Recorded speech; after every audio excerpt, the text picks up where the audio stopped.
Hello there, Tom Holyby with Thatcher Guard Defense.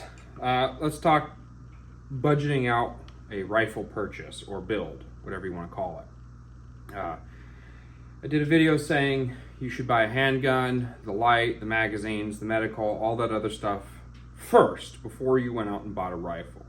Now let's just assume that you went out and did what I said. Good job.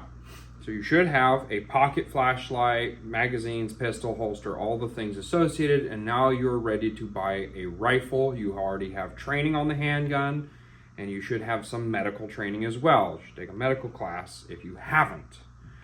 Because before you need a rifle, you need medical training.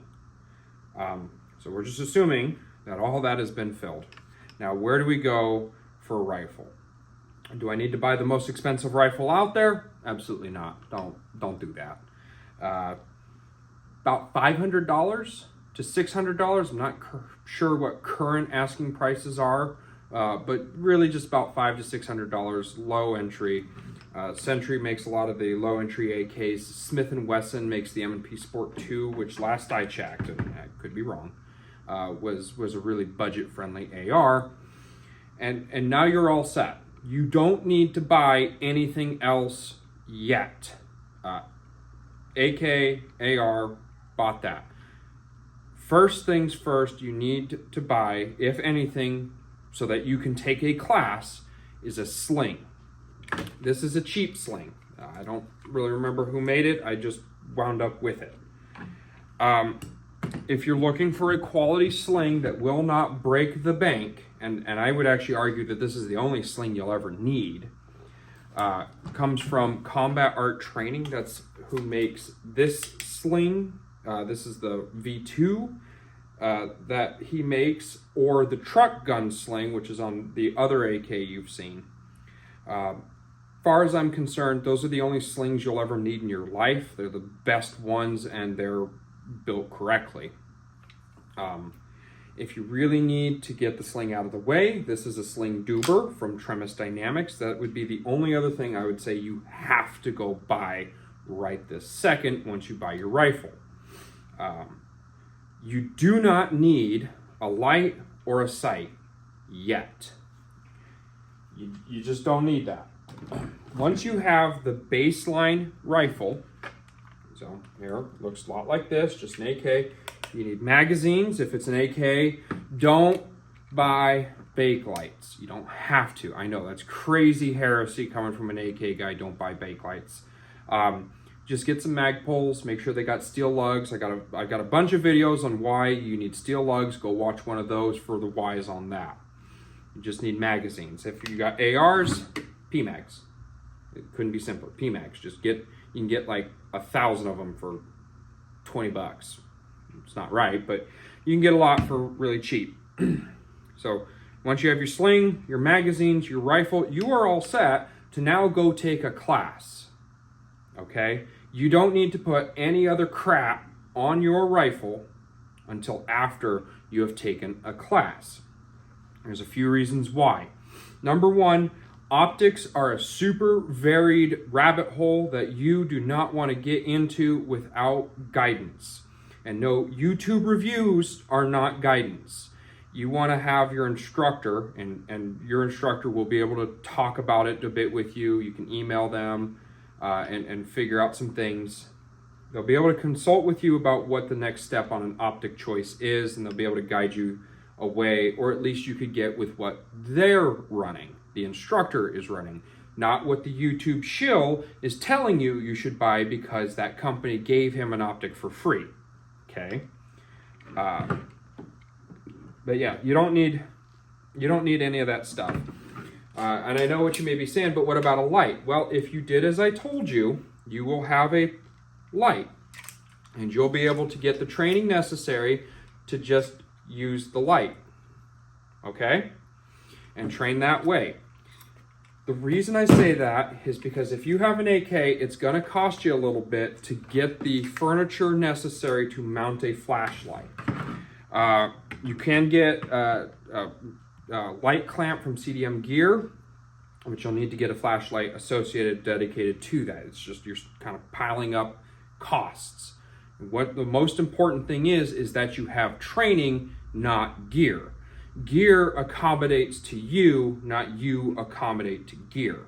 We're doing this backwards a lot. And I get it. It's because we want to have really fancy looking rifles. I mean, I don't want to really show up to a rifle class with one looking like this. I can tell you now, there will be nothing in your life more embarrassing than showing up to a class with a rifle that looks like this and you can't run it worth a shit. If you show up with a rifle that looks like the other AK and you can't run it worth a shit, you will not be embarrassed. You will look like a student, which you should be. Don't talk about optics if you already have optics on your gun, because now I know you're just looking for validation and stuff you've already spent money on. If you ask me about optics and there's nothing on your gun, it tells me that you don't know and you're genuinely looking for some answers. So there's a difference on the way we ask things. It's kind of like when people ask me, what pistol should I get? What do you think about the product Y brand X versus a Glock 19? And I'm always like, well, I'm going to guess because you mentioned product Y brand X, that means you already bought product Y brand X and you want me to affirm the purchase you made versus a Glock 19. I'm not going to do that. You either followed the criteria or you didn't follow the criteria. And if you're asking me, I know for a fact you didn't follow the criteria. See how many people understand that. So if you ask me, hey Tom, do you like Aimpoint or EOTech? I have an EOTech. Guess what? I also have an Aimpoint. My answer is, it doesn't matter to me. I can run an AK just fine without any optics because I have training. I don't want this device, this piece of glass and battery, to be the delineation of whether I do or do not possess a skill set. Batteries die all the time. C123s have short battery life, they bleed quick, and you have to change them out every 6 months to every year. That's provided that the company that made them, you actually look at the expiration dates on the back of the battery packs. Yes, batteries have expiration dates. They could be sitting on the shelf for years and you don't know it. And so you go and you pop it in there, you buy a brand new battery and you pop it in your optic, and then it's go time, and you go and it's not on, you push the button, now you're fucking with the button. Remember that return stimuli I talked about in the last video? And it's not working, nothing's working, and you go to, oh, that's not working, and nothing's working. What do? Well, it doesn't matter. I take this off, I have iron sights, the flashlight's not working, all right, I shift that out of my way, and I still have a rifle that works. I can't stress it enough. I don't have an over-reliance on gear, and I really recommend that you don't develop one. I've heard it a few times that with people doing some sort of a high-stress drill, they'll say things like, well, you know, I would have shot that thing, but I couldn't find the dot. It's like, that's not an excuse. I couldn't find the dot is not an excuse on why you make shitty shots. My batteries must have gone out. The glass is broken. Okay, sure, I can agree with you. All these things have happened. There's mud, there's blood, there's tears in my optic. Fine, these are all things. Does it excuse bad shooting? Does it excuse shitty skill sets? I would submit no. It doesn't validate bad skill sets. And this isn't like me nanny stating you. This is just saying, me pointing out, you should have a rudimentary skill set on robust sighting systems, on robust tools and techniques, long before you start buying gear and stuff.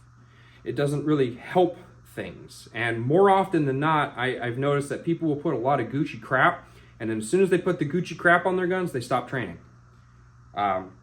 This is a $500 rifle. I do not care what happens to it. Yes, this was my first AK, so I have a little bit of sentimental value to it, but ultimately I don't care what happens to it. I can throw this, I can use it as a bludgeoning instrument, I can use this to its fullest extent as a rifle and not think twice about the value in it other than it as a tool.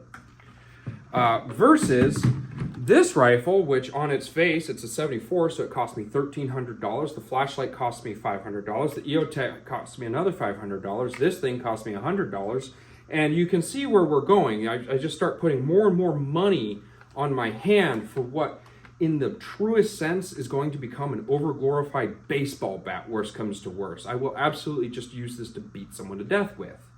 It's a boat anchor, and I'm going to treat it as such. And there it goes. So that's kind of the pitfall I'm cautioning people against.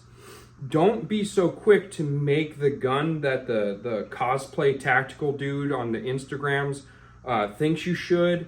You know, you gotta buy a staccato. You don't have to buy a staccato. You gotta have a fancy trigger. You don't need a fancy trigger. You gotta have dots. You don't need dots. You gotta have the Super Flashlight 9000. You don't need the Super Flashlight 9000. You don't need to have any of these things. And I'm gonna point this out. If you check out some footage of Ukraine, Russia fighting each other still, it's been a couple years now. Ukraine has gotten free optics from the United States for years now. They've gotten free rifles, they've gotten free ammunition. And if you look at the actual infantry footage, the real dudes doing the work out there, they don't have fancy stuff on their guns anymore because those things break, batteries run out. It's a lot of logistics to take care of and manage. They're doing without. They're doing high stress shooting engagements without. They don't have a reliance on gear. They just have a reliance on themselves. And so that's what I'm advocating for you. Don't have a reliance on your AK looking like elite tier 12 operator, super fantastic, fragilistic, Mary Poppins shit. Have a rifle that works and have the skill set to make it work. Okay? I hope this helps someone. Have a good one.